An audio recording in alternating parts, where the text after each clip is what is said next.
Naganap ding pagsabog at sunog sa isa namang pabrika ng paputok sa Bukawi, Bulacan. Isa ang kumpirmadong patay habang dalawa ang nasaktan. Live mula sa Bukawi sa Bulacan, may report si Rafi Tima. Rafi? Jessica, masamang balita dahil nadagdagan ng isa pa ang patay sa nangyari nga pagsabog dito sa Olis Fireworks Manufacturing Complex dito nga sa Barangay Duhat, Bukawi, Bulacan. Pasado na 7 ngayong gabi nang mamatay ang 15 taong gulang na trabahador na malubhang nasugatan kanina. Kaya ngayon, bukod kay Larry Alano ay patay na rin ang menor de edad na kinilalang si Adrian Paul Gray. Ligtas naman na ang isa pang sugatan na si Cirilo Fernandez bagamat ito ay nasa ospital pa habang hindi na kinonfine ang isa pang nagtamo ng minor injuries na kinilalang si Ramilito Lungkias. Ayon nga sa mga magagawa rito na ating nakausap ay posibleng dulot ng matinding init ng sikat ng araw ang dahilan ng pagsabog dito kanina. Sa kuwang ito ng isang used cooper makikita ang mataas na usok na nilikha ng pagsabog. Pasado alas 2 ng hapon daw nagsimula ang unang pagsabog. Ayon sa isang trabahador, kompleto raw sila sa safety precautions alinsunod sa kanilang lisensya bilang legal na fireworks manufacturer. Kaya gulat na gulat daw sila sa pangyayari. Inabot po nung galing doon. May nagliliparan po. Tumakbo na rin po kami. Dalawa po kami dito eh. Tumakbo na rin po kami kasi umaapoy na po yung ginagawa namin. Hindi po namin alam kung ano po pinagmulan eh. Ano yung mga safety measure na nakapaligid dito sa inyo? Ayan po yung mga drum na po na yan. Kompleto ng tubig yan. Hanggang doon po sa baba. Tapos meron po kaming hose dito. Kaya lang po, hindi po namin kasi agad malapitan kanina kasi nung pagka po ng sabog, hindi na po namin malapitan dahil sa takot nga po. Dead on the spot ang isang trabahador na nagngangalang Larry habang sugatan naman ang isa pa na itinakbo sa ospital. Sa kuha ng used cooper, isa pang trabahador ang makikitang duguan habang inaalalayan ng mga kasamahan. Mabilis naman daw nakaresponde ang mga bumbero kaya umabot lang sa first alarm ang sunog. Biglang sumabog lang kaya yung mga kapitbahay nagtakbuhan doon sa lugar. Gumagawa sila ng pinagdudugtong nila yung kwitis para mabuo.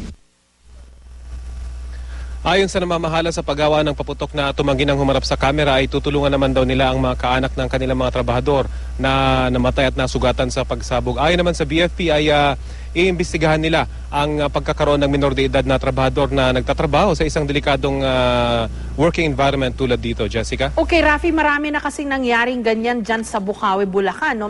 May mga maliliit, may mga malalaki pang insidente na talagang kitang-kita natin yung mga pagsabog. Lalo na pagka magkakadikit yung dati kasi yung tindahan ng mga paputok, di ba? Na grabe yung pinsala. Paano tayo nakakasiguro na nasusunod talaga yung mga learnings o yung mga leksyon mula sa mga nakaraang insidente ng pagsabog dyan sa Bulacan? Itong nangyari ngayon, halimbawa, di ba? Ano ba ito? Bagong insidente ba ito? O meron ngang hindi nasunod sa mga dati pang ini-implement dapat na safety procedure? Well, ayon sa BFP, isa sa kanilang mga tinitinan ay human error. Yun naman kasi ang isa sa pinakamadalas na sanhi ng aksidente sa mga ganitong working environment, lalo pat sa paunang investigasyon ay bago pa lang umano yung trabahador na isa sa mga nasawing nagtatrabaho dito. Ayon sa BFP natin nakausap ay ini-inspection naman nila itong particular, itong Olis Fireworks na kung saan nangyari yung pagsabog kanina. Bagamat may impormasyon ding sinabi sa atin kanina na posibleng hindi ito nakapag-renew ng kanilang lisensya for 2013. Pero base nga sa atin nakikita rito ay talagang mukhang sumusunod naman sa safety standard itong manufacturing complex na ito dahil magkakalayo yung mga maliliit na mga gusali rito kung saan ginagawa yung iba't ibang klase ng mga paputok mula sa mga fireworks shell hanggang sa mga kwitis. Merong mga mula 30 hanggang 50 metro ang layo between each buildings at meron nga mga nakapwesto na mga water tanks at meron pang mga nakalatag na mga hose dito sa paligid ng manufacturing complex. Kung kaya isa nga sa mga titinan daw ng BFP ay yung human error, Jessica. Okay, kasi alam ko yung paggawa ng paputok napakaselan eh. Hindi mo pwedeng ibagsak man lang yung mga pangsala nila halimbawa kasi pag binagsak mo pala yon, posibleng mag-spark na agad.